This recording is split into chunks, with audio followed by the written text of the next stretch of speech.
What's going on, guys? Stefan here with you, S&E's Garage. It's a cold winter night here in New Jersey. We went ahead, fired up our wood stove. Let's go ahead and show you our latest purchase.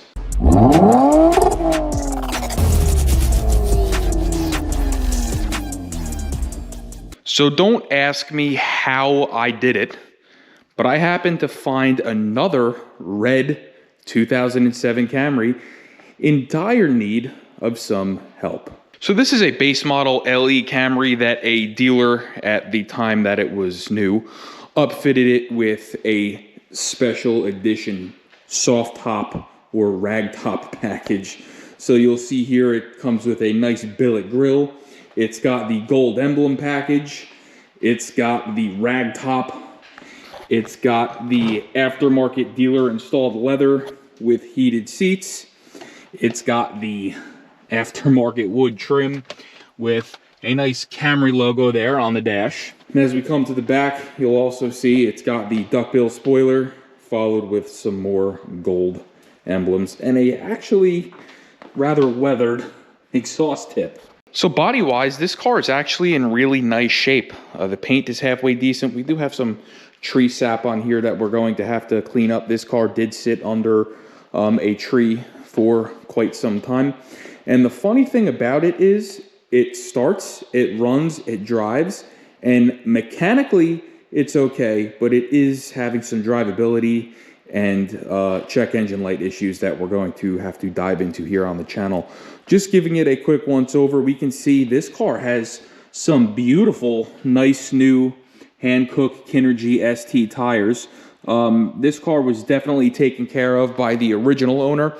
Once the second owner got it, I'm not sure what happened there, but it wasn't owned by them for long. I guess it started having problems and then they parked it, and this is how it sits. Now, we did just really quickly go over the interior.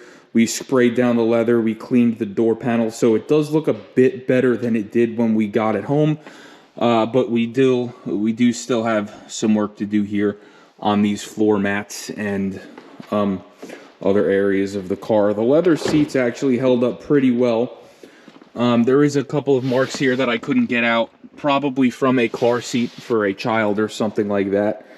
But all in all, it's all there, and the car is actually in pretty nice shape.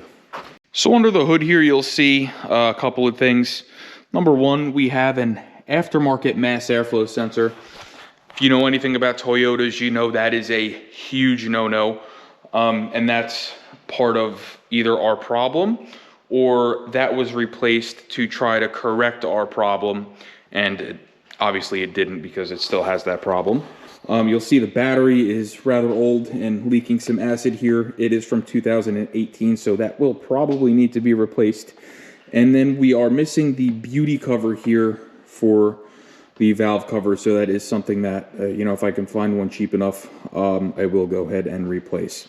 Can we just take a second to appreciate this beautiful fire here that we have going in our Vermont Castings wood stove? I love wood stoves. I like living out here in the woods. It's nice, but that's besides the point. So let's talk about what's going on with this car. If I'm completely honest with you, I haven't even gotten it up on the lift yet. We're going to do that in a second video. We're going to do a video on everything that is wrong with this car. But what we are having here is some drivability issues. It's got a check engine light for a lean condition, a P0171. It surges and it has a hard start the first start in the morning. Now, there's a couple of different things here that we're going to talk about in our next video on this car that I think could be the problem. But other than that, it starts, it runs, and it drives actually really nicely. Let's just go ahead, we'll fire it up for you real quick, see if it does that extended crank. So I had it running earlier today, so that was a little bit of a longer crank, but nothing crazy. But you'll hear the engine actually sounds, there it goes surging a little bit. The engine actually mechanically sounds great. It's all there. The car is running good. It's just we have to figure out exactly what's going on with our codes. Right now the light's not on because I did reset it just to see if it would come back right away, and it hasn't yet. But I haven't exactly driven it much. This is another one That does have a bad inspection sticker on it, so we are going to have to register and insure this car and drive it a little bit after we make some repairs just to get it to pass inspection before we sell it. But hopefully this one is a quicker project than the last one, because we sat on the last one for quite a while. So this car would appeal to the previous buyer of, say, a Mercury Grand Marquis with the soft top, or maybe a Lincoln Town Car that wanted to get into something a little bit more economical back in 2007. So this would be your typical 70 to 80-year-old guy or gal's car back when it was new. So I don't know if this look here is going to be harder for me to sell, or if it's going to be easier for me to sell. This car has quite a bit less miles on it than the last one we did. This has about 160 on it. Our last one had 189.5. So this car should sell better. It's got better tires on it. It's got less miles. And condition-wise, I think it's in better condition. And it's actually optioned out a little bit better with the leather seats. We got $4,300 for our last one. So I'm thinking when this is all fixed and we have it running right and passed inspection, I'm thinking I'm going to try to list it for right around $5,000 and see what kind of offers we get. Now, a lean condition can be caused by several different systems in the vehicle. You can have an issue with fuel delivery. If the fuel pressure is low, it's not getting enough fuel, that could be an issue.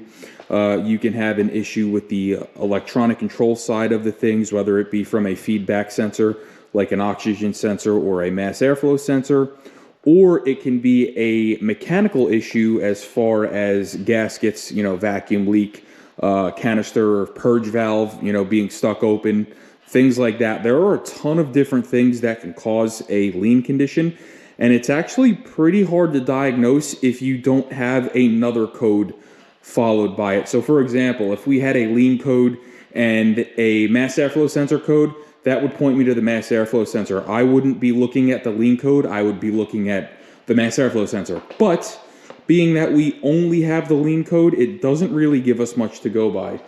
So there's several different systems that we are going to have to check in order to properly diagnose this car. So we are going to be going through that in another video. We're going to do several different things. We're going to go ahead and use our scan tool. We're going to look at fuel trims. We're going to smoke test the intake, look for vacuum leaks. We might have to do a fuel pressure test to see what the fuel pressure is at idle, under load, and then with the engine off. There's a bunch of different things here that we are going to have to check. And like I said, in another video, we're going to go ahead and go over all of that. We're going to teach you and take you with us in our journey in diagnosing this car. I'm super excited to bring this to you. Our last one was more of a strictly mechanical problem. This is going to be more of a logic involved thing. We're going to have to run basically down a diagnostic tree and check things off as we go. We're going to check for service bulletins and things of the sort. But like I said, before I even start with that diagnosing, I want an OEM factory Toyota mass airflow sensor in there. So we do have one on order from our local Toyota dealer. It should be here in the next couple of days. And we're going to, like I said, first thing I do, OEM mass airflow sensor. Anytime you see something like that aftermarket on a Toyota, get it the hell out. Put an OEM in there, because the mass airflow sensor is extremely critical to how this engine is going to perform.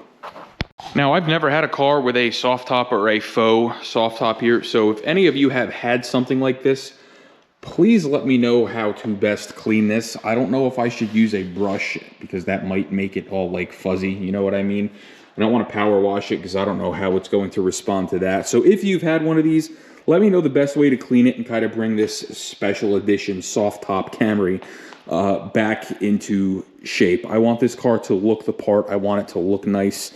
And I think we're going to be able to do that. But like I said, we're going to need some help figuring out the best products here to use. Now, we cleaned up these leather seats a lot. Like I said earlier, we used some purple cleaner actually, and the seats were actually pretty dirty. The previous owner of this car was a diesel mechanic, and it definitely showed. Actually, you can see a spot that I missed back here. It was pretty dirty, but we were actually able to clean it up a lot. I wanted to get it looking halfway decent before I put it on here because I didn't want you guys thinking I was crazy and bought a total piece of junk. But with that being said, I think we're gonna do good on this car. So for those of you that are watching that this is your first video of ours that we've watched, this is something that we do regularly. We regularly buy and flip old Toyotas. We do Lexuses, we do Hyundais, we do Kias, we do Hondas. I like to stick to what I know, and that is the Asian/Korean imports. That's what I specialize in.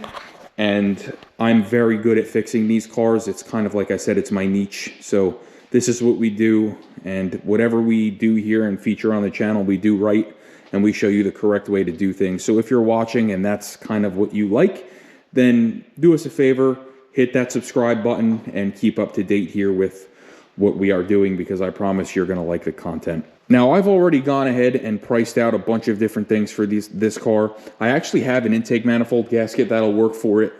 It's actually sitting right over here. So I already have the intake manifold gaskets. Like I said, they are right there.